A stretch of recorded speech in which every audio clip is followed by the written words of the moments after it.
The following program is paid for by the friends and partners of Touching Lives. This is the place, this is the body where eternity is decided. This is the place where decisions are made. This is the place where character is formed. This is the place where destiny is decided. But this place is temporary. God says, listen, get this in your mind. I did not make you for this earth. I did not make you for this place. I made you for heaven. Teaching people everywhere who Jesus is and why they need Him.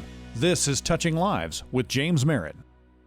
What I want to do as we wind up this series is give a biblical answer to a question that I am asked quite a bit, frankly. And by the way, I'm really asked this a lot as people are in the process of dying. So what does happen after I die?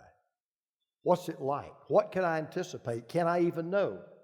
Well, the good news is one of the best, and I believe one of the most comprehensive answers is found in a book in the New Testament. I want you to turn to it if you have a copy of God's Word or an iPad or a smartphone. It's a book called 1st or 2nd Corinthians. As you can guess, it's right after 1 Corinthians. It's not hard to find. If you go to the New Testament, go to Matthew. It's Matthew, Mark, Luke, John, Acts, Romans, and then 1 Corinthians, 2 Corinthians. This is a letter that a man by the name of Paul wrote to a church in Corinth.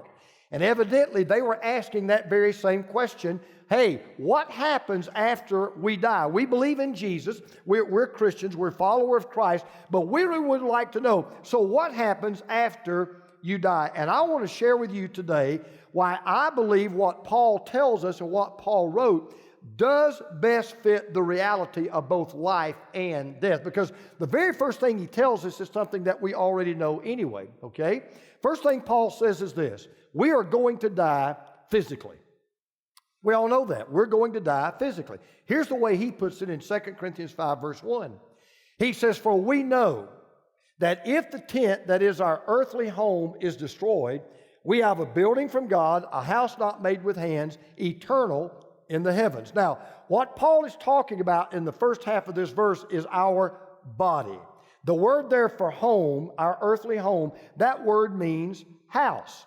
And what I find to be very interesting is Paul describes your body and my body as a house. He said that if you want to look at your body the correct way, think of your body as a house. Now, here's what Paul's trying to tell us. He said, look, when you're born, you move into the house.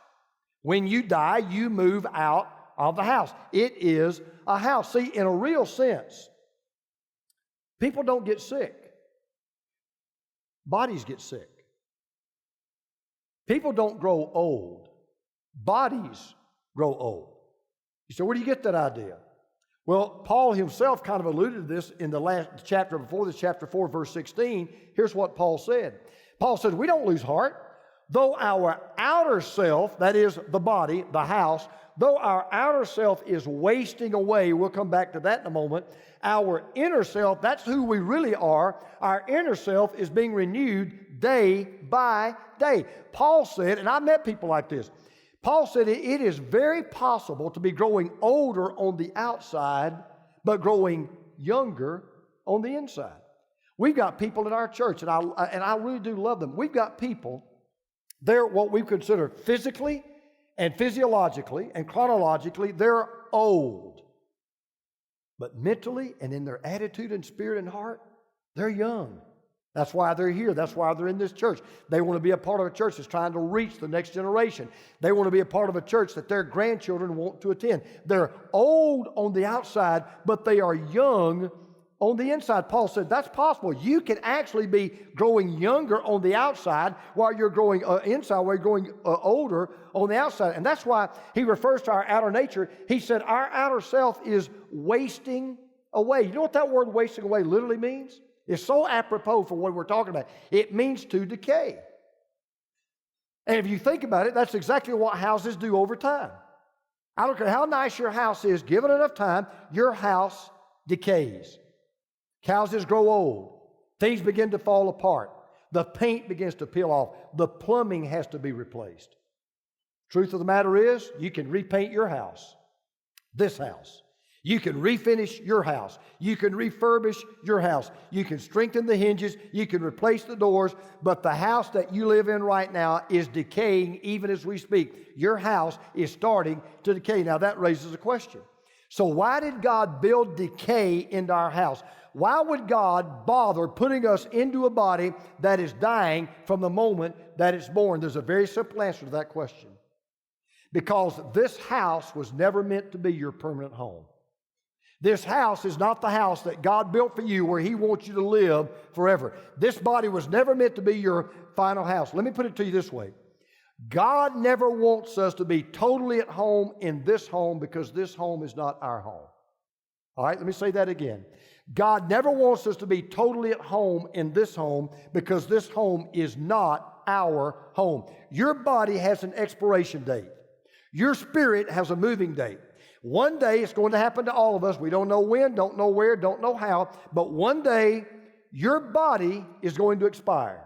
Your soul is going to be evicted. You're going to move out. We are going to die.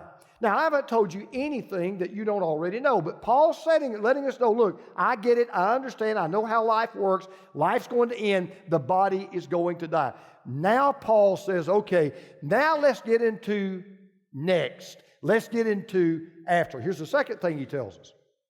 Yeah, we're going to die physically, but he says we're going to exist supernaturally.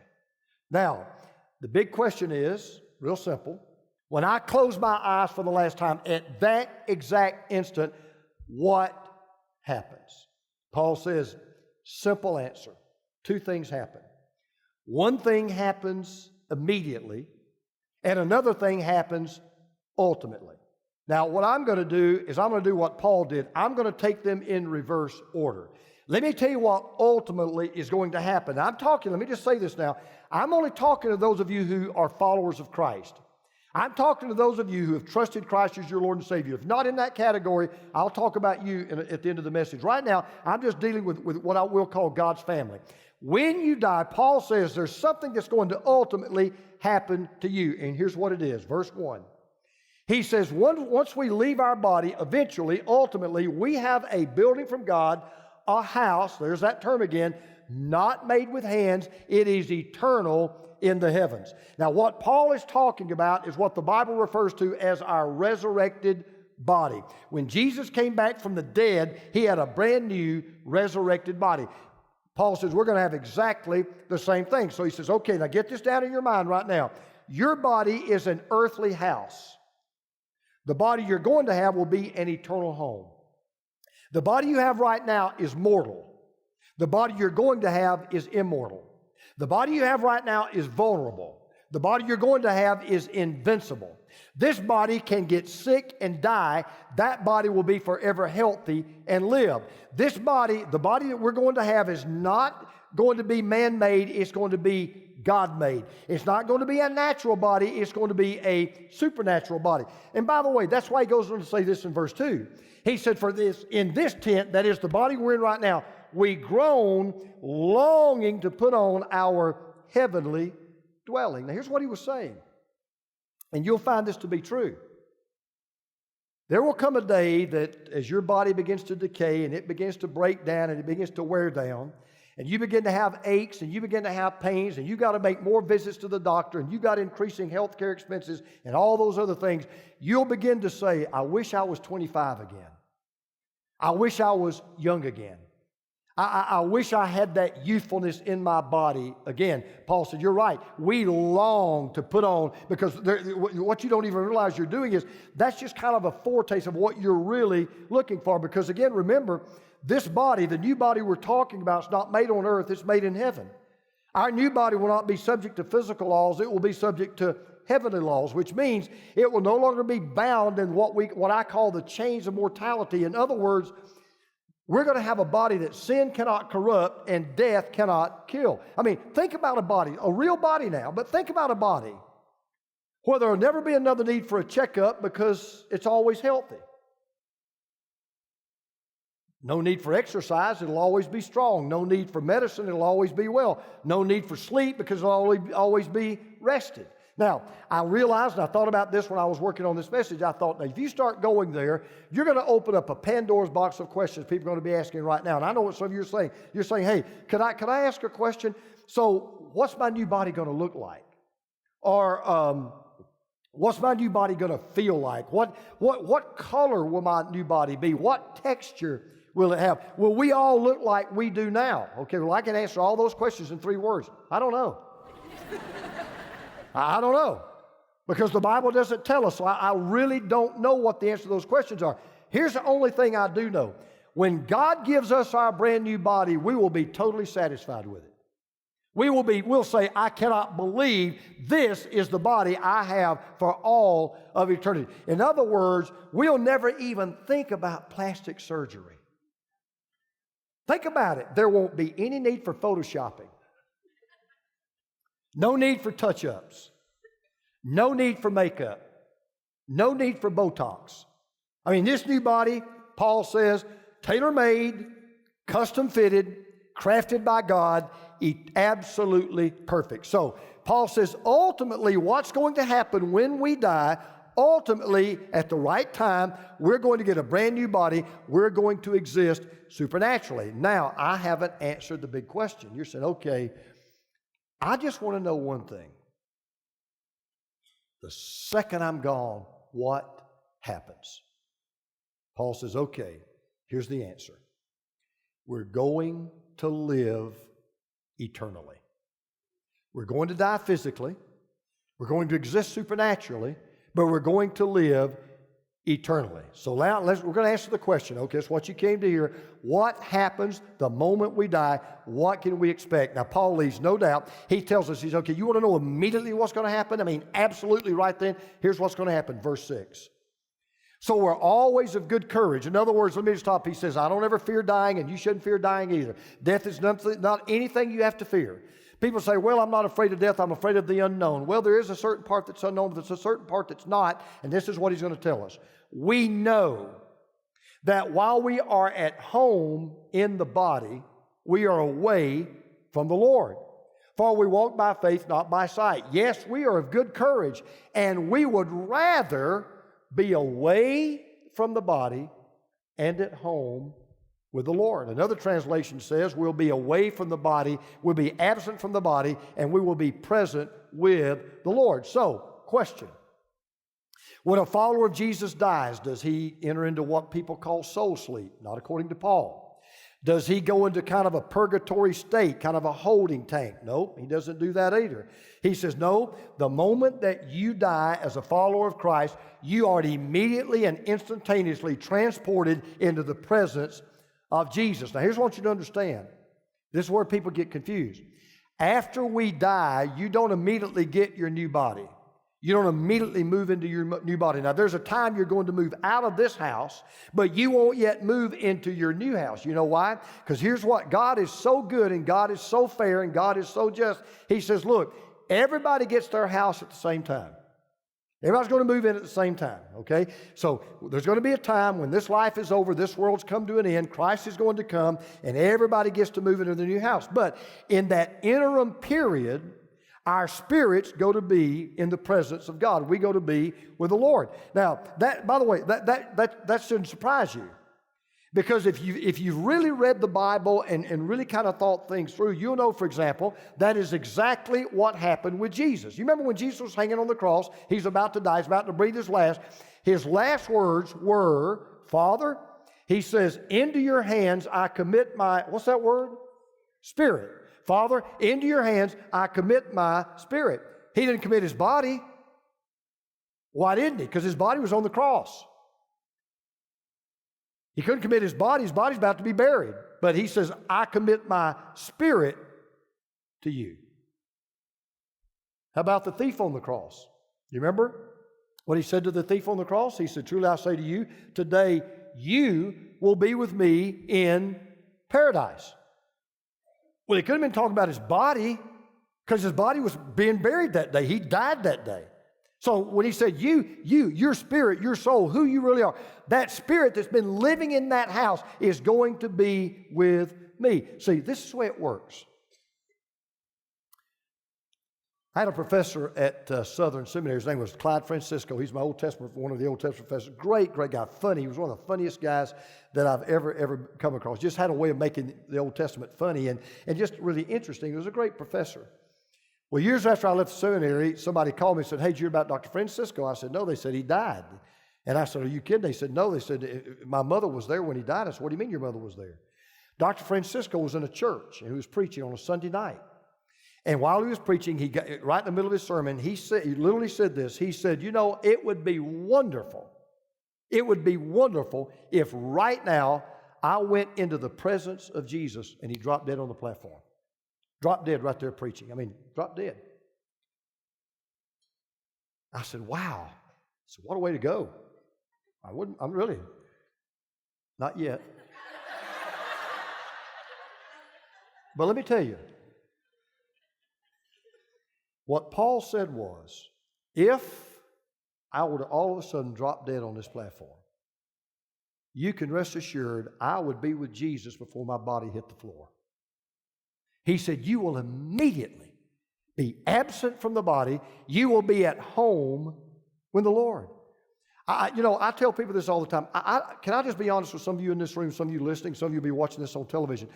I don't know how people get through the death of somebody they care about if they don't know Jesus. I really don't know how you do that. When my mom died back in April, everybody knows how close I was to my mother. I can still weep with the drop of a hat about my mom. I think about her every morning at 8:30 because I called her every morning at 8:30. I thought about her this morning at 8:30. I think about her every day. I remember when I went to the funeral home, I was kind of dreading. You take that first trip and you got to go and you look at the casket and you say, so I go to the funeral home and we were all there, and I remember looking at the casket. I remember the first thing that came to my mind was, she's not there. She's not there. She's with the Lord. She is absent from the body. When we took her to the gravesite to bury her next to my dad, I said, you know what? I'm not burying her. I'm burying her body. I'm not burying her. And when I looked into that casket, I knew I wasn't looking at her. She was with Jesus. That's the way it works. There was a man who died, and his name was Mr. Pease. And on his tombstone, they wrote these words. They said, beneath these clouds and beneath these trees lies the body of Solomon Pease, but this ain't Pease, it's just the pod. Pease shelled out and went to God. And I'm telling you, that's the way it is. That's exactly what happens. It's like a pastor I heard about one time preaching a man's funeral. He said, that's just the shell, the nut has departed. And that really is true. I mean, when you die, you immediately go into the presence of the Lord. And that's why, if you're a follower of Christ, you should never, ever fear death, because now listen to what we read in verse 5. Listen to this.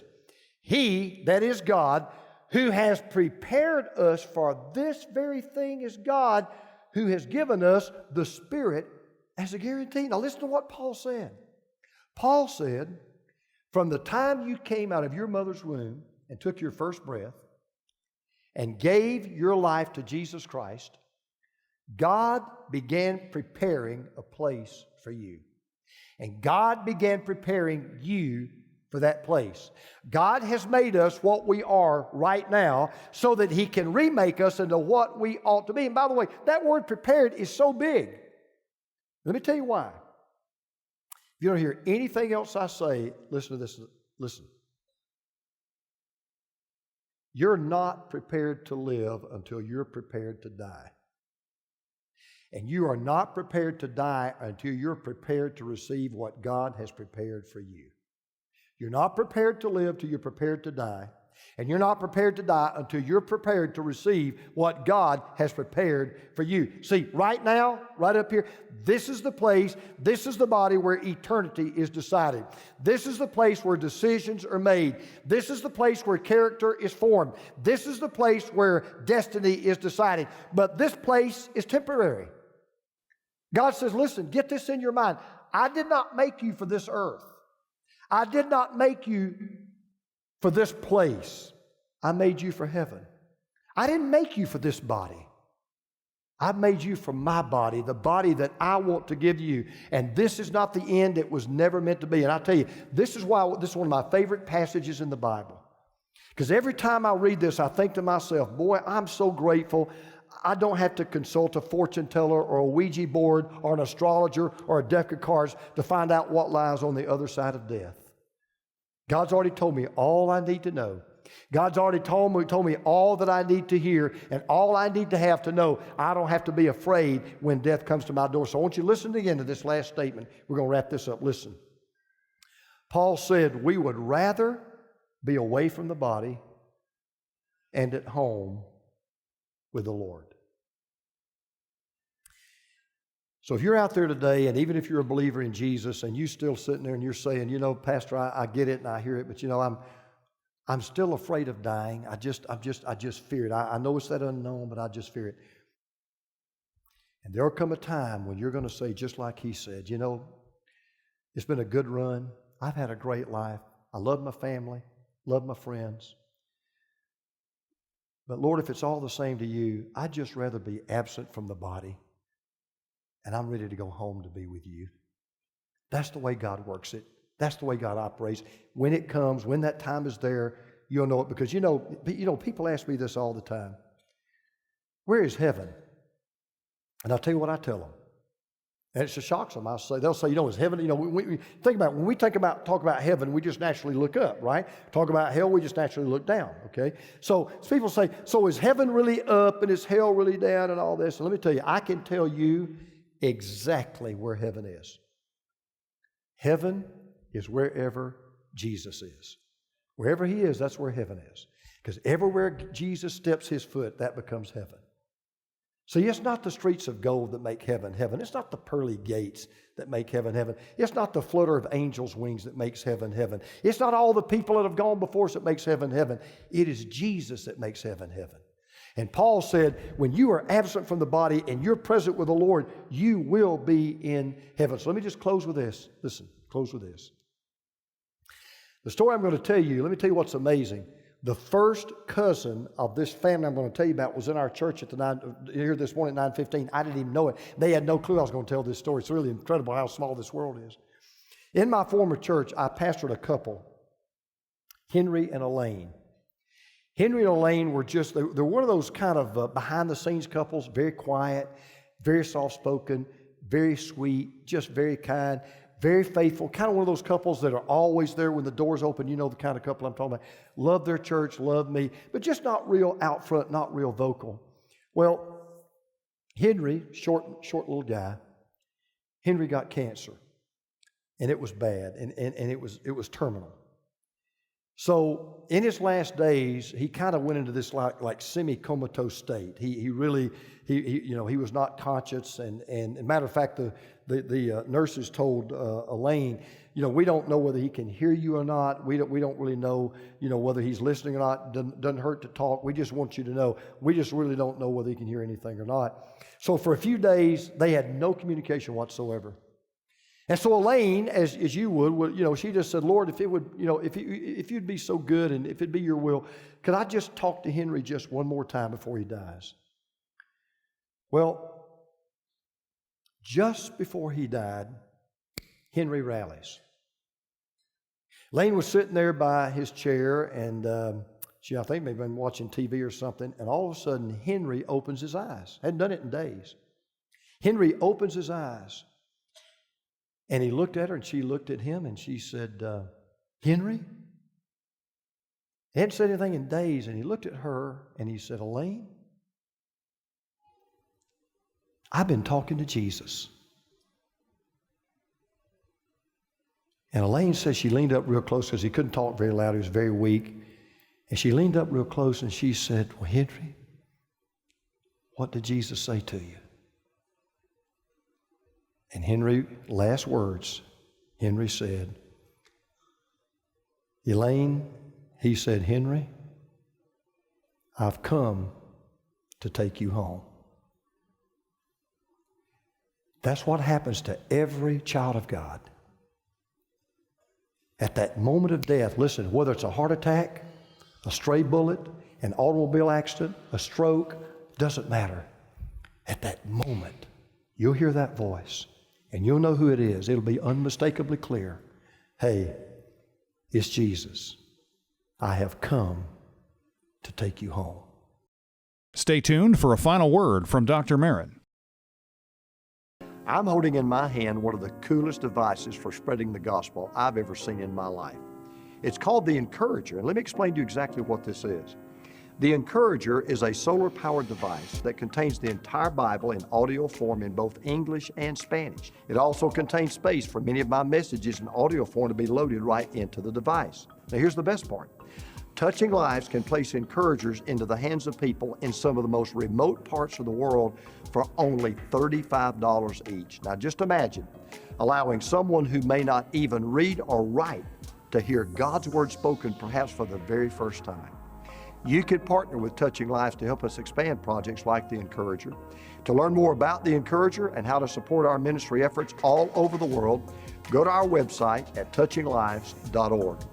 Thanks for watching the broadcast. Thanks in advance for your support of the Encourager Gospel device. And remember, every time you watch us, pray for us.